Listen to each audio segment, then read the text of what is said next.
Bonjour à toutes et à tous et bienvenue dans le briefing des marchés du lundi 13 juin 2022.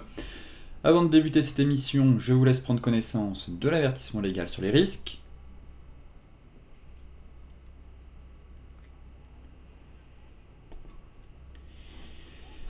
Et ce matin, vent de panique sur les marchés, que ce soit sur les marchés traditionnels ou sur le secteur des crypto-monnaies. On fera le point justement dans la partie macro. Bref, l'aversion au risque domine sur les marchés avec des craintes de récession, des chiffres de l'inflation pas bons du tout aux États-Unis. Ce qui fait que derrière, ça a quand même bien plombé la dernière séance de la semaine vendredi. Effectivement, la publication de statistiques attestant la vigueur de l'inflation aux États-Unis incite les investisseurs à anticiper une accélération de la hausse des taux de la Réserve fédérale. Donc l'indice des prix à la consommation américain a augmenté de 1% en mai, mais sa hausse sur un an a atteint 8,6%, alors que le consensus tablait sur 8,3%. Par conséquent, ces chiffres records et plus élevés qu'anticipés pourraient fournir un argument supplémentaire à la Fed pour relever les taux d'un demi-point mercredi, étant donné qu'on a la réunion de la Fed, gros catalyseur de la semaine, puis aussi un demi-point en juillet, et surtout en septembre, là où il y a encore quelques semaines, les investisseurs s'attendaient à une pause sur la hausse de taux. Là, aujourd'hui, on price actuellement 50 points de base, une hausse de 50 points de base à venir pour le mois de septembre. Et même, les investisseurs sont de plus en plus nombreux à anticiper une hausse de 75 points de base en juillet. Donc vraiment un tour de vis assez sévère qui pourrait très clairement faire tanguer les marchés. De plus, on aura aussi la saison des résultats qui va débuter, et donc l'été risque d'être chaud sur les marchés. Maintenant, les inquiétudes aussi suscitées par cette tenace hausse des prix ont définitivement pesé en parallèle sur la confiance des consommateurs. On fera le point dans la partie macro, qui s'est quand même bien écroulé en juin, puisque l'indice du moral des ménages a quand même touché son plus bas niveau jamais enregistré, perdant quand même 14% par rapport à mai. Là, ce matin, en Europe, même constat, les craintes liées à l'économie mondiale avec l'inflation, le resserrement monétaire des banques centrales et la situation sanitaire en Chine favorisent le recul des actions, tandis que les rendements obligataires remontent. Surtout le taux à 10 ans qui vraiment poursuit son ascension et accélère bien au-delà du seuil un peu psychologique des 3%. Maintenant, comme je vous le disais, la perspective d'une éventuelle hausse des taux de la Fed plus importante qu'anticipée en réaction à l'accélération de l'inflation américaine, associée à l'évolution défavorable de l'épidémie de Covid-19 en Chine, font craindre quand même un net ralentissement de l'économie, voire une récession mondiale. Donc, le scénario et l'hypothèse de Jérôme Powell d'avoir un atterrissage en douceur s'effrite un petit peu, je trouve, et ça risque d'être compliqué pour les banquiers centraux d'affirmer et de réaliser ce scénario. Comme je vous le disais, les marchés évaluent maintenant à 80% la probabilité d'une hausse des taux de la Fed d'un demi-point mercredi et à 20% celle d'une hausse de 75 points de base. Donc logiquement, on devrait avoir un demi-point. Je ne pense pas que la Fed prenne les marchés de cours et fasse une hausse de 75 points de base mercredi. En revanche, la question se pose pour la réunion au mois de juillet, est-ce que la Fed, pour maîtriser l'inflation, va procéder à un tour de vis assez conséquent avec une hausse de 75 points de base. Venu appuyer, je dirais, les préoccupations des investisseurs, on a eu le PIB britannique qui s'est contracté de 0,3% au mois d'avril, alors que les économistes prévoyaient quand même une expansion de 0,1%. Encore une fois, une mauvaise nouvelle à 3 jours de la réunion de la Banque d'Angleterre qui, elle aussi, devrait une nouvelle fois relever son taux directeur face à l'inflation.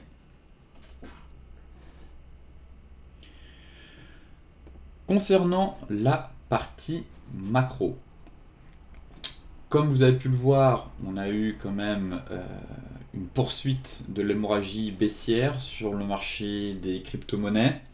Gros vent de panique qui a débuté vendredi, puis qui s'amplifie en ce début de semaine sur le secteur, après l'annonce du gel des retraits sur la plateforme Celsius.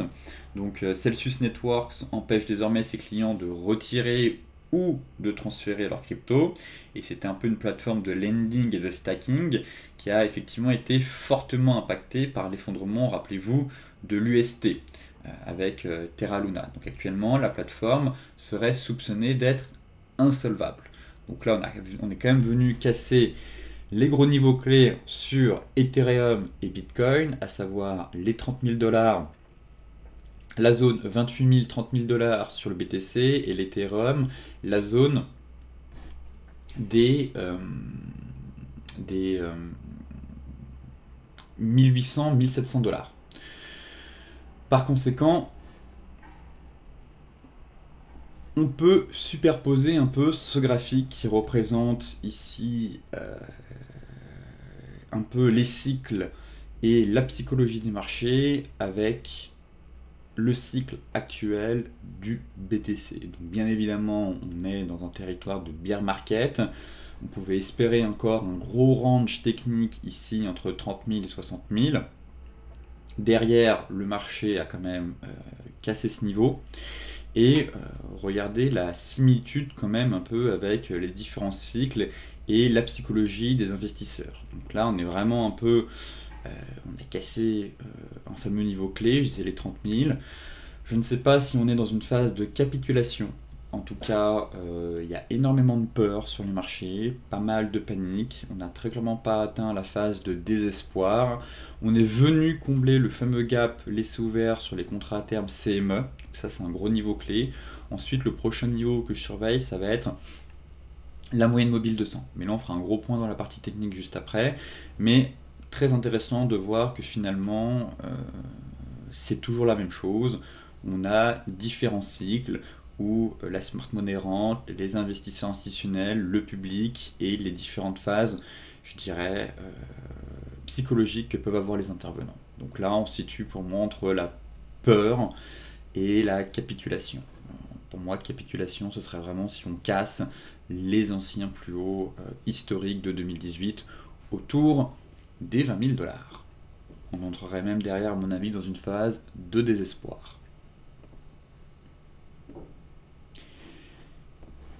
Ici, c'est la confiance des consommateurs américains. Et comme je vous le disais en introduction,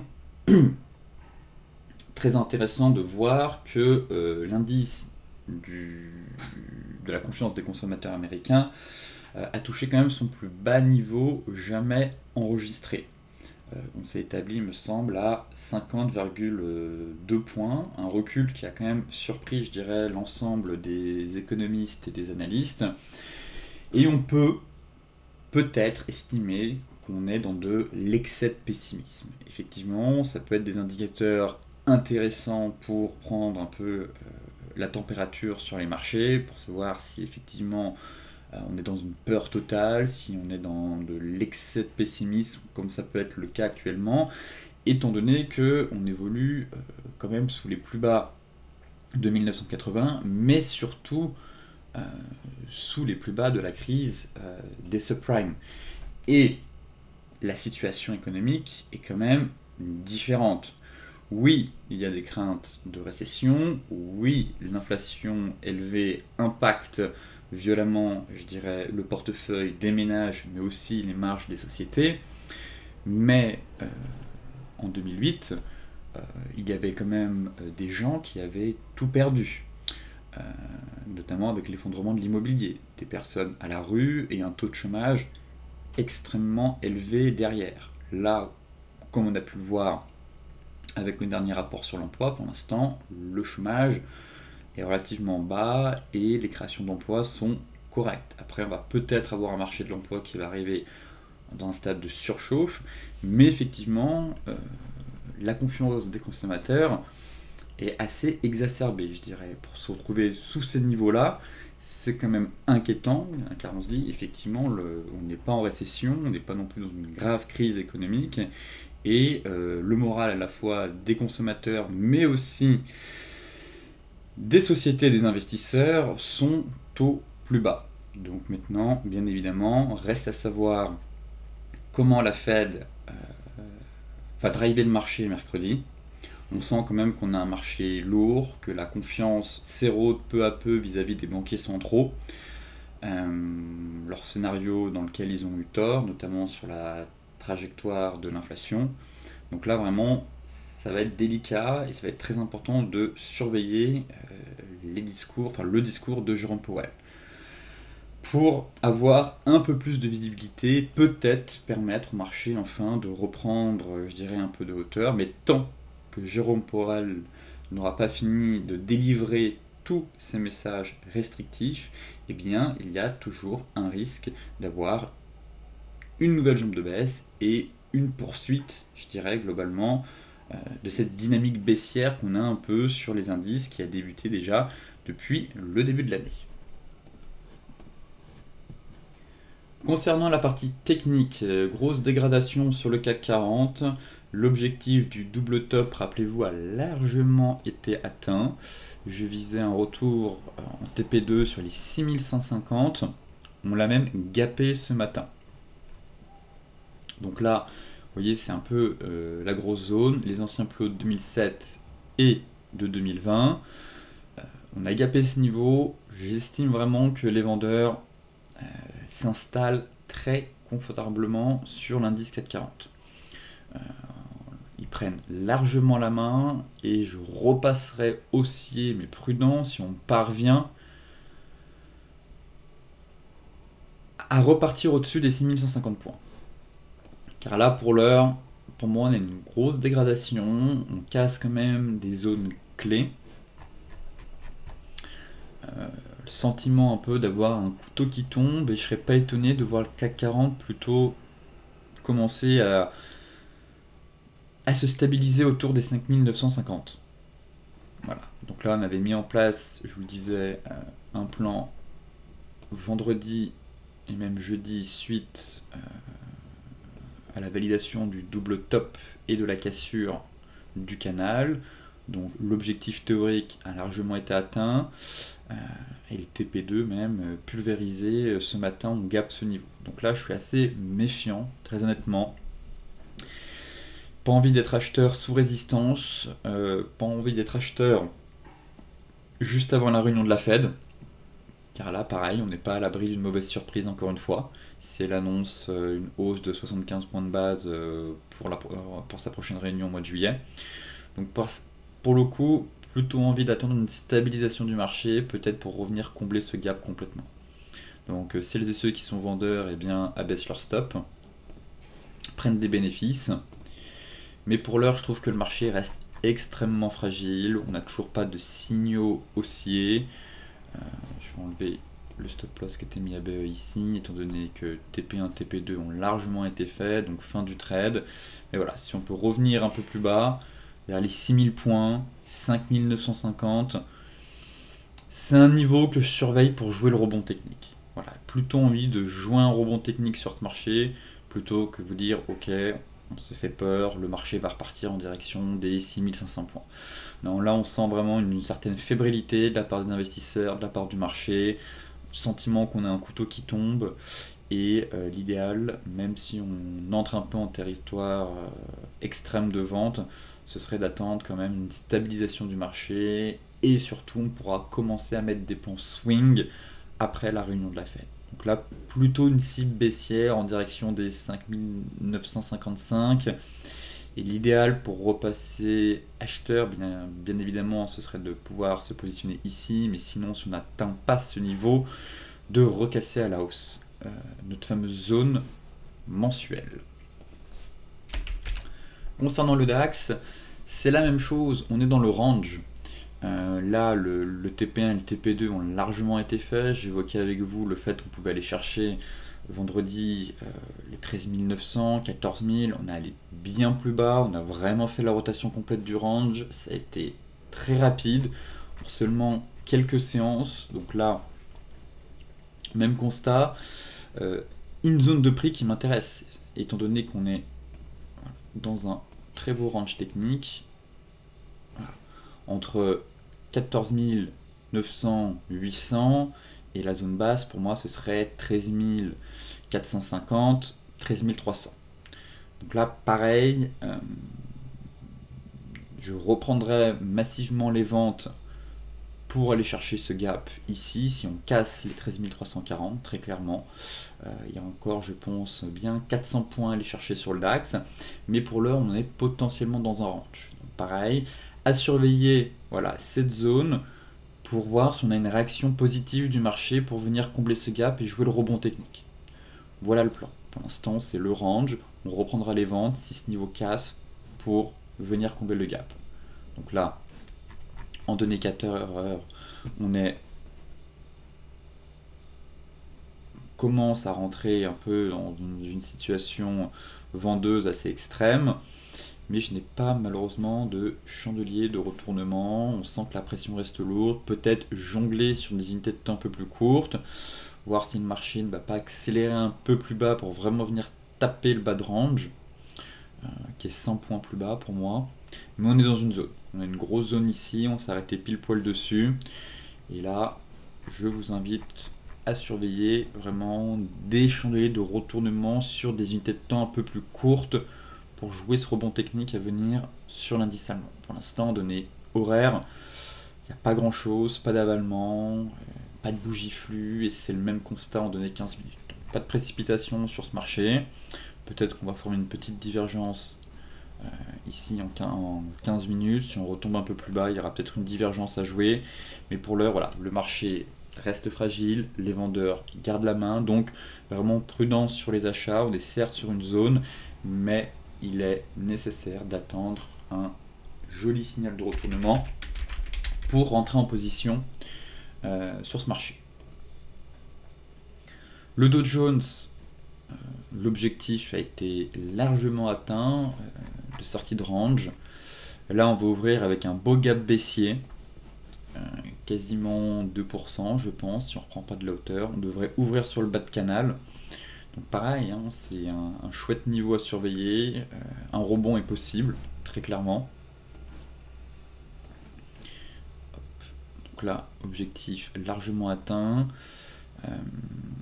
On va avoir un beau gap, donc à mon avis, possibilité de venir combler ce gap. Donc surveiller l'ouverture. Voilà, pour moi, il va falloir surveiller l'ouverture. On a une belle zone de support par ici, aux alentours, une nouvelle fois. Voilà. Des 30 710, 30 590. Donc effectivement, après un beau gap, si on peut remonter, venir chercher ce niveau, combler le gap, c'est le maximum que j'ai envie de faire cette semaine, juste avant la Fed. Car après c'est un peu voilà, du casino, on ne sait pas les annonces, on a un marché qui est extrêmement nerveux, une ambiance morose.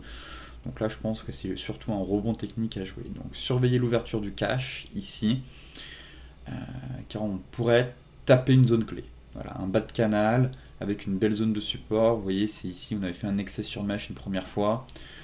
Ça reste une belle zone, donc à surveiller à l'ouverture si on ouvre sur ce fameux niveau. On va tout de suite aller voir les futurs, justement, voir là où est-ce qu'on se situe.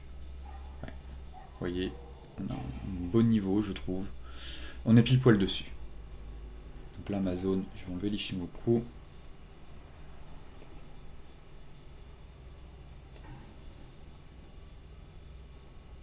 Voilà. Voilà la zone. Peut-être légèrement un peu plus haute, je pense. Mais globalement, c'est cette zone-là. Donc on a quand même perdu quasiment 3000 points, 2500 points en l'espace de 4 séances, 2300 points. Difficile d'être baissier sur ce niveau-là. Effectivement, si on casse cette grosse zone, alors oui, je chercherai uniquement des ventes derrière. Pour l'heure, j'estime qu'un rebond technique est envisageable sur le marché.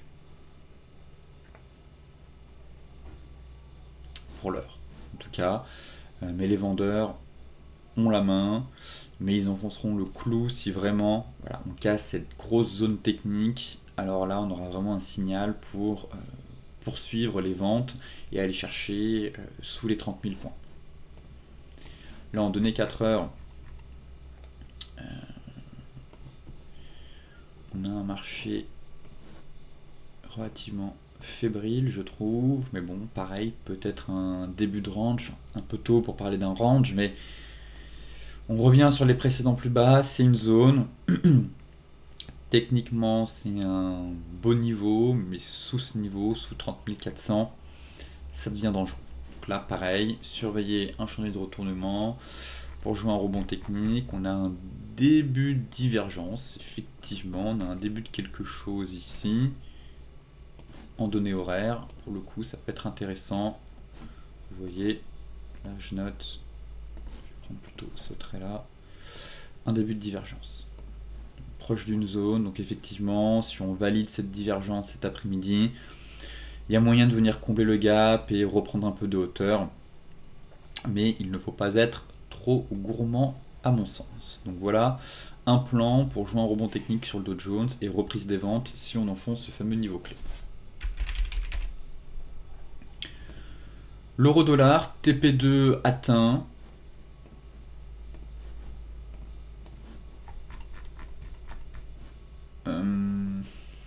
Direction le TP3 si vous avez gardé un reliquat. Très clairement, l'objectif de sortie de range a été atteint. On avait mis le stop loss ABE vendredi. Cassure de la boîte. Je visais 1,052 en TP2 et TP final. Bon, c'est en train d'être cassé. Si vous avez gardé un reliquat, visez les 1,0350. Donc voilà, là ça reste baissier. Vous pouvez même mettre votre stop loss en stop win bien plus bas, par ici, juste au-dessus de cette zone. Mais là, les vendeurs, pour moi, gardent la main. On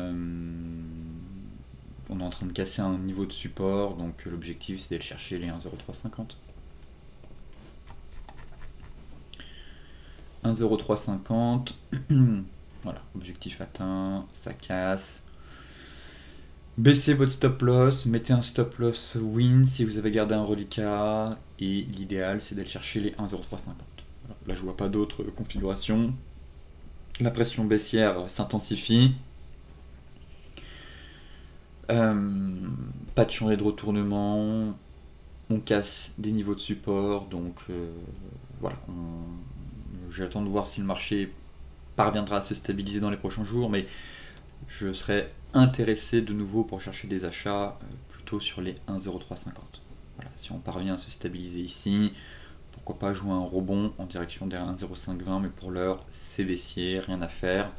À part voilà, faire de la gestion de position, garder un reliquat si vous étiez déjà vendeur suite à la cassure ici ou sur le plan de vente qu'on avait mis en place la semaine dernière. L'USD Yen, fin du trade, TP atteint. Là encore, à vous de voir. Je visais en TP2 les 135, l'objectif est atteint. Ce matin, ou même cette nuit. Donc là, à vous de voir si vous voulez garder un reliquat. J'avais placé un TP3 un peu plus haut. Bon, à vous de voir. On a eu un beau trade swing sur cette paire. Un TP1, un TP2, un TP3 était atteint. On est dans une dynamique ultra haussière, c'est l'une des plus belles tendances qu'on a actuellement sur le Forex. Un vrai flux haussier, on a de l'action, bref, un marché très intéressant. Maintenant, encore une fois, remonter les stops et aller chercher en TP3 et TP final les 137,30. Je vais arrêter de faire le suivi, sauf si je vois quelque chose d'intéressant sur cette paire. Bon, là je vois un début de divergence, effectivement, pourquoi pas, mais elle n'est pas validée. Si votre stop loss était ici, remontez le stop loss par ici, sous les 132,50. Voilà, votre stop loss win ici, sous les 132,50, gardez un petit reliquat, 10% de la position, et espérez que le marché aille chercher les 137,30. Mais j'estime que voilà, le plus gros a été fait, joli trade swing, objectif du fanion atteint. Maintenant, c'est que du bonus pour la performance. Donc, ce qui m'intéresse, moi, à moyen long terme derrière, c'est la divergence hebdomadaire qu'on pourrait former. Et là, on aurait vraiment quelque chose d'intéressant pour mettre en place un plan swing baissier assez important. Mais pour l'heure, c'est ultra haussier, les acheteurs gardent la main, rien à signaler. NZD-USD, pareil, le TP a été atteint. Fin du trade. On avait un plan vendeur sur le NZD-USD, on avait mis le stop loss ABE vendredi. Et là, voilà, TP atteint, fin du trade, ça donnait même plus que l'objectif. Si on regarde, voilà, on avait abaissé le stop loss ici suite à la cassure sur pullback, on avait tracé notre oblique, je vous disais mettez le stop loss ABE. L'objectif c'est les 0,6350, on est allé bien plus bas. Objectif atteint largement. Maintenant, il y a de la place effectivement pour aller chercher un peu plus bas. Donc si encore une fois vous avez gardé un reliquat, tant mieux pour vous. Visez le bas de la zone, mais j'estime que voilà, fin du suivi, je ne reviendrai plus sur cette paire tant que je n'ai pas quelque chose d'intéressant pour mettre en place un plan de trading. Voilà, le plan a été atteint, l'objectif majeur a été fait. Je vous dis qu'il y a peut-être un peu de place, ne soyez pas trop gourmand. À la base, l'objectif c'était juste un double top. Finalement, on est allé chercher bien plus bas. Donc, fin du trade. Et puis, je reviendrai sur cette paire si, ma foi, on a un range ici qui peut se former, peut-être. Vous voyez, peut-être un range qui pourrait se former. Donc là, si on a un beau chandelier de retournement en 4 heures, peut-être que je reviendrai dessus. Mais pour l'heure, fin du trade, on passe à autre chose. On cherche de l'action ailleurs. Enfin, AUD, NZD. Là, pour le coup, on a été stoppé à break-even. Malheureusement, ça s'est joué à pas grand-chose. 1 ou 2 pips. Mais fin du trade. Fin du trade, stoppé ABE. On était rentré par ici, justement. On avait pris un TP1 ici. TP2, je visais les 1,1245. On avait remonté le stop loss à break-even. Bon, il y a eu des gains, mais là, pour l'instant, effectivement, si le marché repart à la hausse, c'est toujours frustrant de se faire stopper à 1 ou 2 pips près. Mais c'est la loi du marché, c'est comme ça fait partie du trading. Donc, fin du plan et du trade sur cette paire. Bon, je trouve que la dynamique reste toujours belle, je garde mon biais haussier. Peut-être que le stop loss, il aurait fallu le mettre un peu plus bas, mais bon, c'est trop tard. La bourse, c'est le temple des regrets, de toute façon. Et si certains sont encore à l'achat, bon, bah, on n'a pas cassé notre zone de support ici. Donc effectivement, si ça tient, peut-être que ça peut repartir. Donc je garde toujours quand même en TP2 ce niveau, mais malheureusement, je ne suis plus intéressé pour rentrer sur cet actif maintenant. Voilà, donc on verra si on a d'autres opportunités. Mais pour l'heure, allons voir ailleurs. Le gold, qui a plutôt bien réagi après les annonces de l'inflation, c'est ce que je vous disais, je surveillais le gold, qu'on voit que les marchés crypto, enfin le marché des cryptos et les marchés traditionnels se sont effondrés après la publication de l'inflation américaine. Le gold, lui, a fait un excès baissier, mais a bien tenu. Toutefois, on n'est pas parvenu à s'extraire complètement de ce range, et même on peut le réajuster car on a eu un piège. Donc là, c'est dommage de voir le gold retomber. Est-ce qu'il n'y a pas des prises de bénéfices avec la chute des cryptos, la chute des marchés traditionnels? C'est fort possible, mais globalement, je trouve que le gold fait bien le job et résiste plutôt bien. Quand je vois vraiment la hausse des rendements obligataires, le gold résiste plutôt bien et joue vraiment, je dirais, son rôle de couverture face à l'inflation, même si on pouvait s'attendre à une performance un peu meilleure. Mais quand on voit la perf sur les cryptos ou sur le marché action, le gold, c'est pas horrible non plus. On a toujours une performance positive. Bon, pas grand chose, hein, 1%, mais bon, trouvez-moi des actifs qui sont dans le vert aujourd'hui, à part le secteur de l'énergie et des matières premières. Le reste, on est bien dans le rouge. Donc le gold résiste plutôt bien. Techniquement, on est toujours au même stade, et ça c'est embêtant. Effectivement, on aimerait avoir un départ de flux, et j'ai vraiment cru que vendredi on allait avoir quelque chose d'intéressant. Effectivement, quand j'ai eu ce bel avalement ici, j'ai fait ah c'est bon, sortie de flux, puis là ça retombe. Je vais réajuster le range une nouvelle fois ici. Autant la borne basse là a bien été respectée, mais retour à la case départ, retour sur le milieu de range, les 1850, rien à faire. Et là, pareil, malheureusement, je pense qu'il va falloir attendre la réunion de la Fed avant d'avoir un peu plus de visibilité sur ce marché. Là, pour moi, rien à faire. Malheureusement, si certains ont osé se positionner ici et ont profité de cette bougie à la hausse, eh bien, tant mieux pour vous. J'espère que vous avez pris des bénéfices. Mais maintenant, vraiment, balle au centre, on revient au même niveau, 1850, milieu de range. Rien à faire, il faut absolument attendre la cassure d'un des deux niveaux. Et surtout là, à la hausse, ça va être compliqué, car autant à la baisse, si on casse ce niveau, il y aura vraiment de la place pour aller chercher plus bas. Autant ici, si on break maintenant les 1875, on a quand même un sacré niveau à aller chercher au-dessus. La MM50, le niveau horizontal des 1890 et la borne haute de notre canal. Donc là, pour moi, je serais assez confiant sur le gold et je reverrai les perspectives haussières si on parvient vraiment à s'extraire des 1890. Car là, il y aura de la place pour aller chercher un peu plus haut et redémarrer une belle reprise haussière. Pour l'heure, range, hésitation, et je pense que le marché va continuer son bout de course dans cette boîte jusqu'à la réunion de la Réserve fédérale mercredi à 20h. Le Brent qui retombe finalement, lui aussi. Bon, il n'y a rien de grave. Je sais qu'on a mis en place un plan de trading sur le Brent suite à la cassure et au pullback. On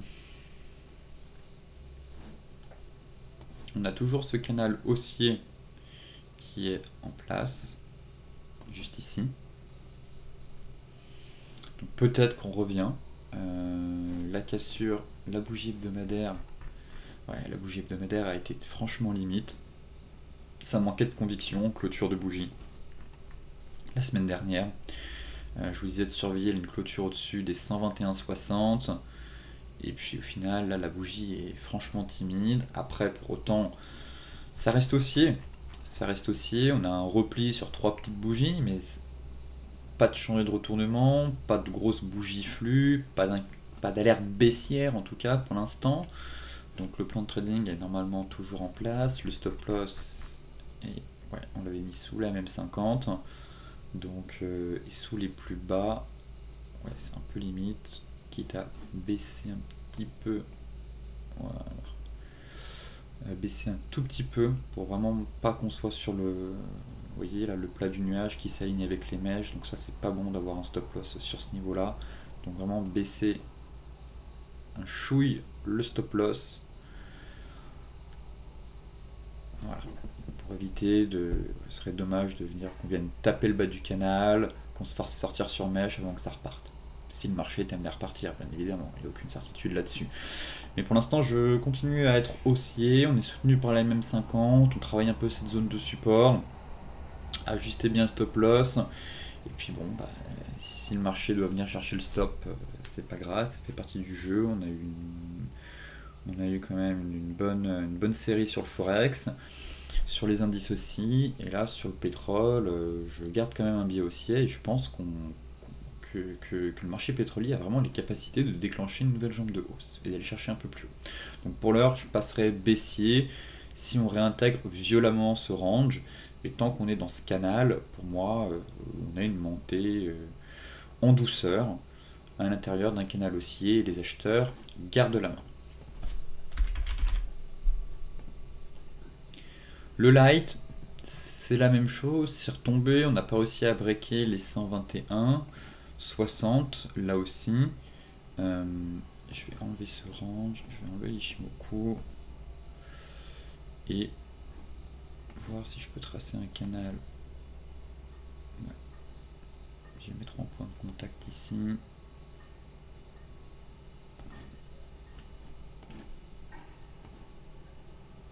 Ou un biseau. Bon. Là, je pourrais aussi avoir un biseau. Il y a de la place pour aller chercher les 125. garder l'idée du canal en tête dans un premier temps, et je verrai si je pars sur un biseau derrière, si on remonte et qu'on bute une nouvelle fois sur cette oblique. En tout cas, ça reste haussier, pareil, on est certes retombé un peu. La clôture, ouais, la clôture est pas top. La clôture hebdo est pas terrible. J'aurais aimé une clôture au-dessus des 121,60, malheureusement ce n'est pas le cas, ça retombe, mais pareil, comme je vous le disais sur le Brent, ça reste haussier, les acheteurs gardent la main. Ce canal, je vais le supprimer, et je vais plutôt partir sur celui qu'on vient de tracer ici. En tout cas, déjà, voilà, mettre une oblique pour cadrer cette nouvelle jambe de hausse qu'on est en train de faire. Donc, première alerte baissière et invalidation du plan haussier sur le WTI et sur le Brent si on casse ce niveau. Voilà, pour moi on peut faire un pullback, taper l'oblique, la notre zone de polarité, puis repartir. Effectivement, si on casse l'oblique et les 116, alors ça risque de coincer et derrière on pourrait plutôt entamer une grosse phase de consolidation dans un range. Les cryptos. Bain de sang sur les crypto-monnaies depuis vendredi. Grosse accélération à la baisse. Cassure par le bas de ce fameux range de consolidation dans lequel on évoluait. Impacté, je pense, par les données sur l'inflation. Si on voit quand même vendredi, on sent qu'on avait quand même déjà un début de faiblesse. Et puis samedi et dimanche on a accéléré, et là lundi c'est vraiment avec les inquiétudes autour de Celsius Networks qui accentuent en fait l'hémorragie baissière, la baisse. Donc là l'objectif a été atteint en soi. Si on prend les futurs, il est où Bitcoin, c'est lui. C'est pas lui. Pourquoi je ne l'ai pas?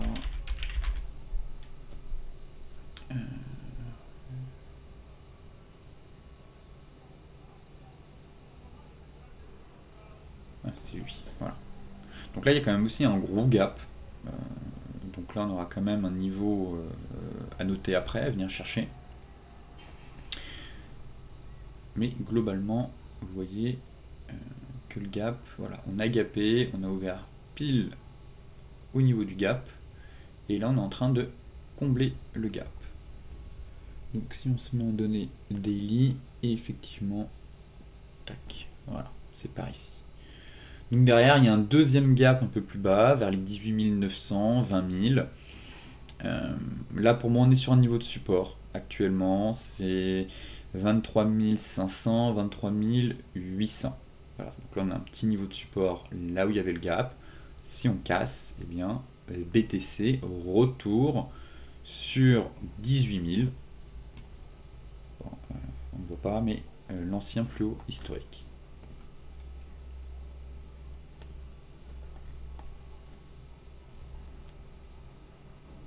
Voilà. À le niveau que j'ai, ce sera un retour sur le BTC aux alentours des 18 000, 19 000. Bien évidemment, je surveille comme vous la MM200 hebdomadaire. On va supprimer le canal. Voilà. Donc là, les deux niveaux que j'ai, c'est la moyenne mobile 200 aux alentours des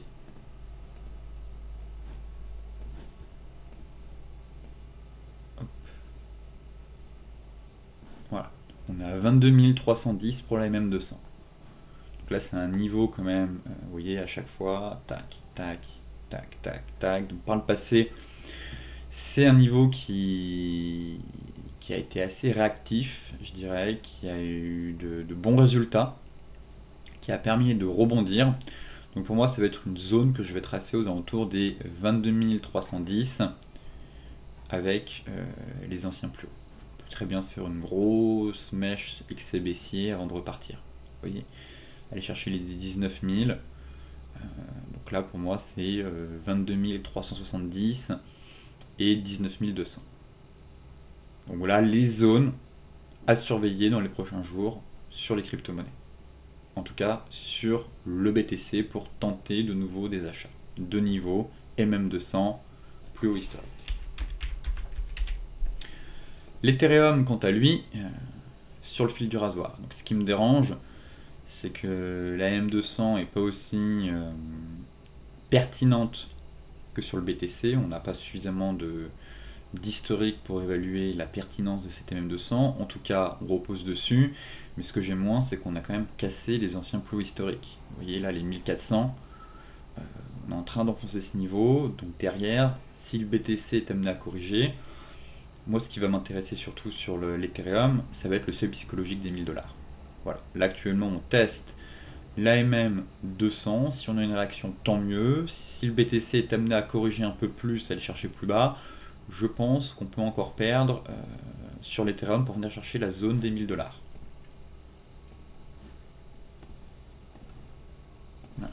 Je me remets en échelle classique, en logarithmique, arithmétique. Voilà ce que ça donne. Donc cassure de ce niveau, ça c'est pas bon du tout. On accélère. Effectivement, on avait mis en place un plan de trading. Je vais revenir dessus. Le stop loss a été atteint. Donc perdu là-dessus. La divergence n'a pas fonctionné. Accélération baissière. Donc là, ce que je vais surveiller, c'est si on préserve les 1240, 1200. Ok, donc pour moi on a une zone intermédiaire ici. MM200, 1200. Donc je vais quand même mettre un trait ici parce que c'est pas 1200. Je repasse en données daily. 1200, 1240. Et si je dézoome, ouais, ça me donne un petit niveau intermédiaire. Je vais tracer ma zone. Voilà. Juste ici. Donc là à surveiller, pour l'instant c'est un peu l'hécatombe. Pas grand chose à faire, couteau qui tombe, accélération baissière, je donne des niveaux, mais je suis pas convaincu du rebond. Voilà. Je pars du principe qu'on va attendre pareil la réunion de la Fed avant de se prononcer, de se positionner réellement sur les crypto-monnaies. Mais là très clairement je n'exclus pas une accélération baissière, car là pour le coup, voilà, on a un très beau niveau. Les 1000 $, c'est vraiment un niveau psychologique et c'est un très beau niveau de prix techniquement. On voit qu'on a testé une fois, deux fois et par le passé, pareil, le niveau des 1000 $, vous voyez, tac, quand ça a cassé la bulle, enfin qu'on a eu l'éclatement de la bulle, on est remonté sur le seuil des 1000 $ derrière. Donc à surveiller, seuil intermédiaire ici, mais seuil très intéressant à mettre à profit plus bas aux alentours des 1000 $. Donc ça ferait quand même une baisse encore de 20%, mais ce qui est tout à fait possible sur les crypto-monnaies, étant donné que les catalyseurs haussiers manquent à l'appel. Sur ce, je vous souhaite une excellente journée, de très bons trades, et je vous dis à demain pour un nouveau point complet sur la planète finance.